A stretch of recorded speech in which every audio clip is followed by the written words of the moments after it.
ಅಕ್ಷಯ ತೃತೀಯ ದಿವಸ ನಾವು ಏನು ಮಾಡಿದ್ರೆ ಜೀವನದಲ್ಲಿ ಆರೋಗ್ಯ, ಆಯುಸ್ಸು ಮತ್ತು ಅಭಿವೃದ್ಧಿ ಆಗುತ್ತೆ ಅಂತ ಇವತ್ತು ನಾನು ನಿಮಗೆ ತಿಳಿಸ್ಕೊಡ್ತಾ ಹೋಗ್ತೀನಿ. ಮೊದಲನೇದಾಗಿ ಇದ್ರ ಹಿನ್ನೆಲೆ ನಾವು ನೋಡೋದಾದರೆ, ಅಕ್ಷಯ ತೃತೀಯ ದಿವಸ ಮಹಾವಿಷ್ಣು 6ನೇ ಅವತಾರವಾದ ಪರಶುರಾಮವಾಗಿ ಜನನವಾಗಿರುವಂಥ ದಿವಸ. ಎರಡನೇ ವಿಚಾರ, ತಾಯಿ ಅನ್ನಪೂರ್ಣೇಶ್ವರಿಯವರು ಹುಟ್ಟಿರುವಂಥ ದಿವಸ. ಈ ಪ್ರಯುಕ್ತ ನಾವು ಅಕ್ಷಯ ತೃತೀಯ ಪ್ರತಿ ವರ್ಷನೂ ಆಚರಣೆ ಮಾಡ್ಕೊಂಡು ಹೋಗ್ತಾ ಹೋಗ್ತೀವಿ. ಇದು ಇತಿಹಾಸ. ನಾವೇನು ಮಾಡಬೇಕು? ಅಕ್ಷಯ ತೃತೀಯ ದಿವಸ ಚಿನ್ನ ತಗೋಬೇಕಾ ಇಲ್ಲೋ ಬೆಳ್ಳಿ ತಗೋಬೇಕಾ ಅನ್ನೋದು ಎಷ್ಟೊಂದು ಜನಕ್ಕೆ ಕನ್ಫ್ಯೂಷನ್ ಇರುತ್ತೆ. ನಾನಿವತ್ತು ಹೇಳುವಂಥದ್ದು 30/4/2025 ಬುಧವಾರ ಬರುವಂಥದ್ದು, ರೋಹಿಣಿ ನಕ್ಷತ್ರ, ಚಂದ್ರನ ಅಧಿಪತ್ಯ. ಚಂದ್ರನಿಗೆ ಸಂಬಂಧಪಟ್ಟಿರುವಂಥ ಪದಾರ್ಥಗಳಾದಂಥ ಹಾಲು, ಅಕ್ಕಿಯನ್ನು ನಾವು ಮನೆಗೆ ತರಬೇಕಾಗುತ್ತೆ.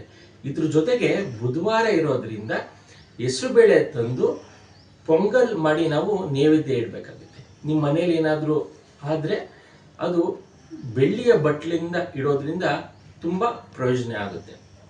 ಜೊತೆಗೆ ಅಕ್ಷಯ ತೃತೀಯ ದಿವಸ ನಾವು ಮಂತ್ರ ಪಠನೆ ಯಾವ್ದು ಮಾಡಬೇಕು ಅಂತ ಎಷ್ಟೊಂದು ಜನ ಕೇಳ್ತಿರ್ತಾರೆ. ವಿಷ್ಣು ಮಂತ್ರ, ಓಂ ನಮೋ ಭಗವತೆ ವಾಸುದೇವಾಯ, ಓಂ ನಮೋ ನಾರಾಯಣ, ಈ ರೀತಿ ಅತಿ ಹೆಚ್ಚು ಮಂತ್ರ ಪಠನೆ ಮಾಡೋದ್ರಿಂದ ನಿಮಗೆ ಸಕಲ ಐಶ್ವರ್ಯವನ್ನು ಈ ದಿವಸ ಪ್ರಾಪ್ತಿಯಾಗುವುದಂತೂ ನಿಶ್ಚಿತ.